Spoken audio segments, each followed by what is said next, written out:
My brother, recently laid off and struggling, asked if he, his wife, and their 2 kids could move in, just for a while. I hesitated, not because I didn't care, but because I knew how that temporary arrangement would play out. When I gently said no, all hell broke loose. My mom screamed, "Where do we sleep then?" Apparently, she'd already promised my home to them. Without asking me, suddenly I was the selfish one, the ungrateful daughter. All because I wanted Aunikarker my own space within the home I worked for. Now my brother won't speak to me. My mother calls me cold. And I'm left wondering, am I really the villain for saying no? I didn't sleep that night. The echo of my mother's voice, "Where do we sleep then?" rang in my ears. Not, "Can we talk about it?"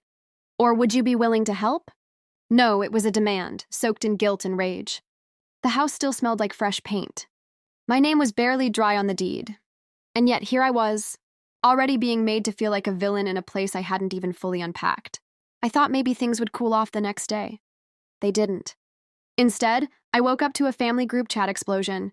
"Mom, your brother has nowhere to go and you're sitting in a big house alone. How do you sleep at night? Aunt Lisa, we all helped raise you. Now you're too good for family? Cousin Marie, wow, cold." No one asked why I said no. No one acknowledged that I'd worked 2 jobs for 6 years. That I'd skipped vacations, skipped meals, skipped everything just to save for a down payment. I had debt. I had stress. I had every right to say no. But none of that mattered. In their eyes, I had space, and that meant I owed it to them. The unannounced visit. 2 days later, I came home to a van parked in my driveway.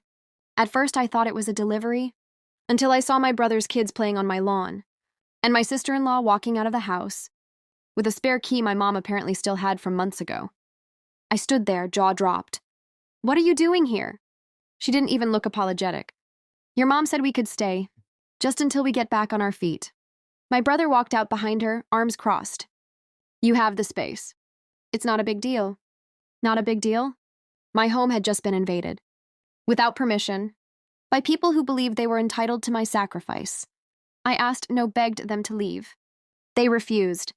So I did what I never thought I'd have to do. I changed the locks. I had the spare key disabled. And I told them, through a lawyer, that if they returned without my consent, I'd file for trespassing. That's when the family completely snapped. Mom called me crying. My brother blocked me. The group chat got quiet, except for one message. "Don't expect us at Christmas." I sat in my silent house that night and questioned everything. Was I really the villain?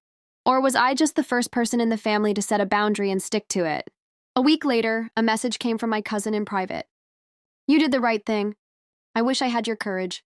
People will call you selfish for having boundaries, especially if you were raised to self-sacrifice in the name of family.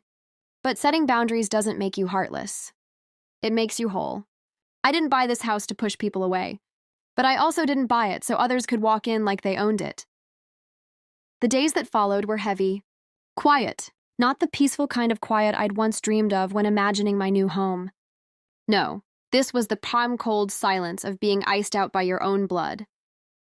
Every ding of my phone gave me a spike of anxiety. Every glance at the family photo wall I hadn't taken down yet felt shameful. Not because I was wrong, but because somehow they'd made me believe I was. And then the phone call came. It was Mom. She didn't even say hello. Just, "So you're really choosing a house over family?" I took a deep breath. "No, Mom, I'm choosing peace over chaos. Boundaries over guilt. Myself, for once, over everyone else's needs." "You weren't raised that way." Exactly. The unexpected message.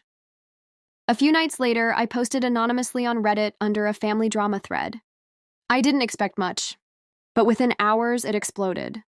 Thousands of comments poured in. "You're not wrong. Your family is toxic." "This happened to me too." "Stand your ground." "You didn't abandon them. They tried to guilt their way into your sacrifice." Strangers were kinder to me than my own blood. The post went viral. A few family members, distant ones, reached out privately to apologize or say they saw what was happening but were afraid to speak up. But the real shock? My brother's wife posted her own version on Facebook. And that backfired badly.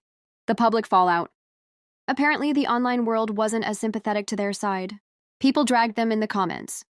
You broke into her house? Not you had no right to move in uninvited. She's not your financial plan and she's your sister. Suddenly, they were the villains. The next week, my brother called. First time in over a month. He didn't say sorry. Not really. But he did say, I didn't realize how much we crossed the line. That was his version of an apology, I guess. I didn't rush to forgive him. I simply said, I hope you figure things out. But this house, it's mine, and I don't owe it to anyone. The healing. It took time, but slowly the guilt faded. I started decorating my home with things I loved, not what others would approve of. I invited friends over.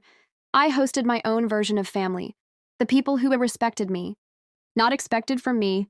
And when the holidays came, I didn't sit alone like Mom threatened.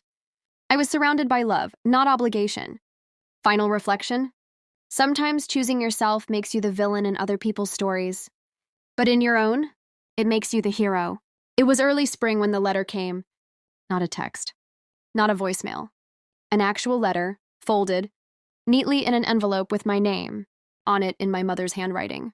I stared at it for an hour before opening it. It read, Layla, I don't know what to say that you'll believe. Maybe I didn't raise you to put yourself first. That's true. I raised you to be generous, to help others, to hold family above everything. But maybe I confused generosity with self-sacrifice. Maybe I taught you to give until it hurt, and then expected you to smile through it. I was wrong to promise your space to someone else. I was wrong to make you feel like the villain in your own home. And I see now, you didn't choose a house over family. You chose dignity over guilt. I don't expect you to forgive me tomorrow. I just hope one day you'll let me walk through the door you earned. Not because I need anything, but just to sit beside you in peace. Love. Mom, I cried when I read it. Not because it erased what happened, but because for the first time in months, someone in my family truly saw me. A week later, we met at a small cafe. Neutral territory.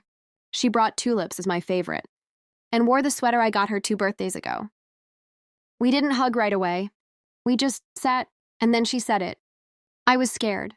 I looked up. She continued, scared of your brother ending up homeless. Scared of the family falling apart.